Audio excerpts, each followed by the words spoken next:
Let's talk about your sales copy and your sales pages, because the copy on that offer page is going to make or break your website launch, your offer launch, whatever it is you're putting out there, and finally sling it. But at some point you need to shut up a little bit, because here's the kicker: it is time to let others do the selling for you. Yay! Sometimes the very best thing you can do in your sales copy is have amazing testimonials that sing your praises. I have told clients before that I can do a pretty dang good job writing copy, but sometimes at the end of the day, there is nothing I can do that's going to move the needle for someone quite like seeing someone out there that is a mirror image of the problems, the feelings, everything that they're going through, and seeing somebody out there like them get the success and get the result that they're looking for. That speaks volumes. So in this video, that's what I want to talk to you about. How on earth you figure out how to sell without saying a word. We're talking testimonials, baby. Okay, I have always been a stickler for testimonials, for screen grabs, for being able to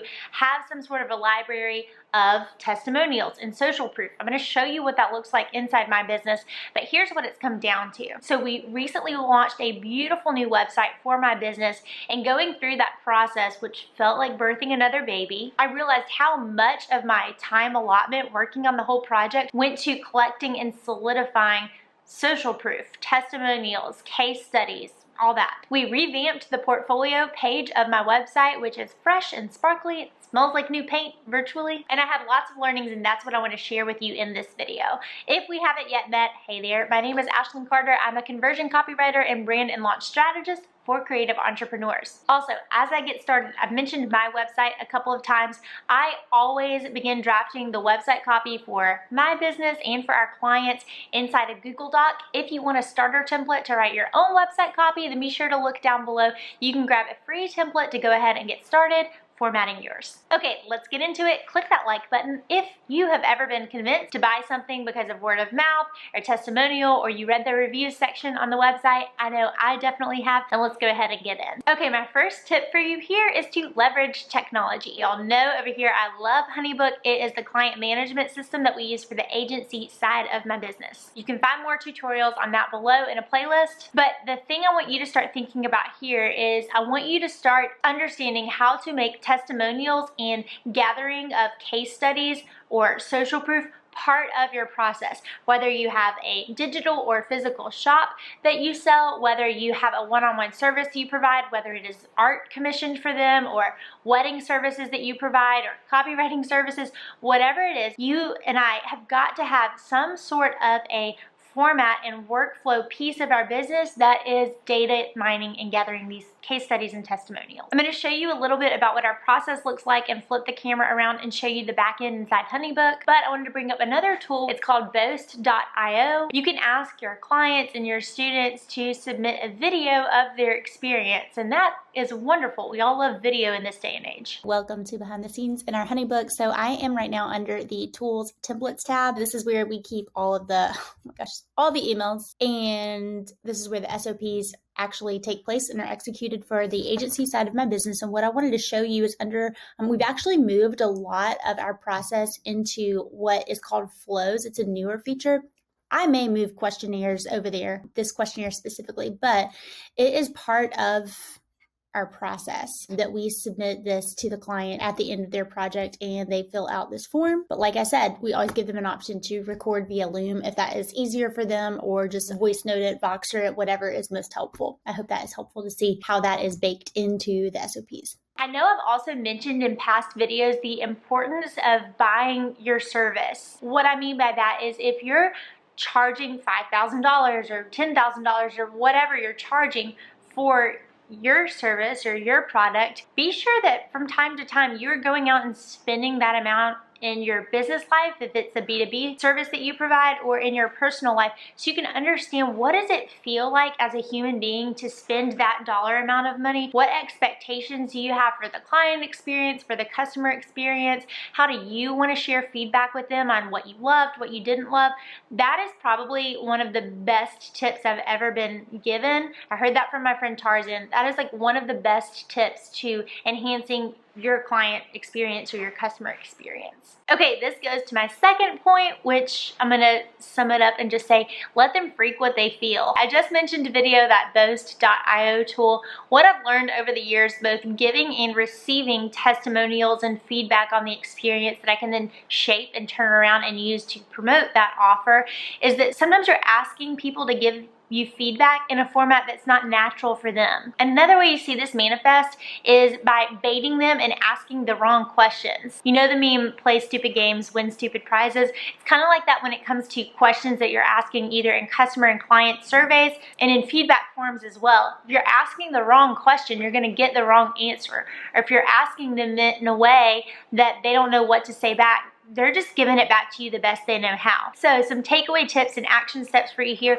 Make sure you are asking the right questions when you're asking people what their experience was like working with you, if they got what they were looking for. There's so many templates and forms out there for this. Another tip I want to give for you here, when we were writing a couple of the case studies, I outsourced to an incredible business, Joel, hey there. It's called Case Study Buddy. I'm not an affiliate for them or anything. I just loved getting to watch their experience of asking my past clients what their experience with Ashland Wrights was like, because I got to see what it was like. And here's what I learned. A lot of times your clients and customers are busy, and so especially if you give them the opportunity for that video, again, whether it's through that Boast.io tool or Loom or however you're asking them to give you feedback, it is a lot more comfortable, I would probably say for the majority of us, to talk and explain our experience than to type it up. So now for me, when I'm giving my feedback on what a client experience or a customer experience was like, I would 9 times out of 10 rather be able to turn the video on, read the question out, and just spitball an answer back and tell them they can go use that in their business than type it out.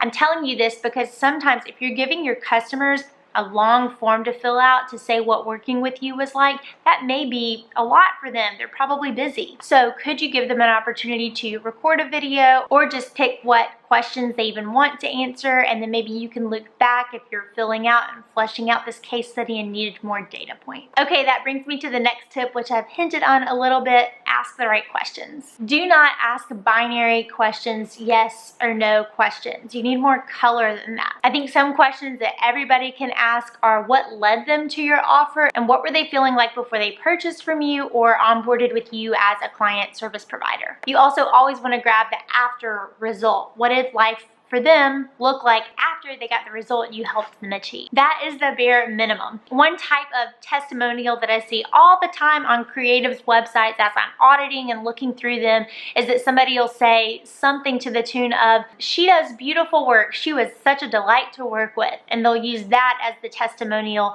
on their website. Kind of vanilla. Your testimonials, like I said at the beginning of this video, they can be some of the most powerful copy on your entire website. So leverage that. Let them overcome big objections. That brings me to this next tip on that objection point. If you're finding the same objections come up over and over again in the client experience before they start working with you, or customer questions that they're always asking, well, ding, ding, ding, that is a major point that objection needs to be addressed inside a testimonial or case study somewhere in that funnel. Maybe it's on the homepage of your website or the work with me or services or pricing page, whatever you call it. Maybe it's in the client pricing magazine you send over. Let me give you an example of this. Say you are a stationer or a wedding calligrapher and you book the full service suite, but then as an upsell option, you have the capabilities of being able to charge them and provide them the service of addressing all of the envelopes needed for the event as well. If when you try to pitch that, you're always hearing, oh, we've got that. And then on the back end, you hear a testimonial like this, I had no idea how busy I'd be. Oh my gosh, I'm so glad you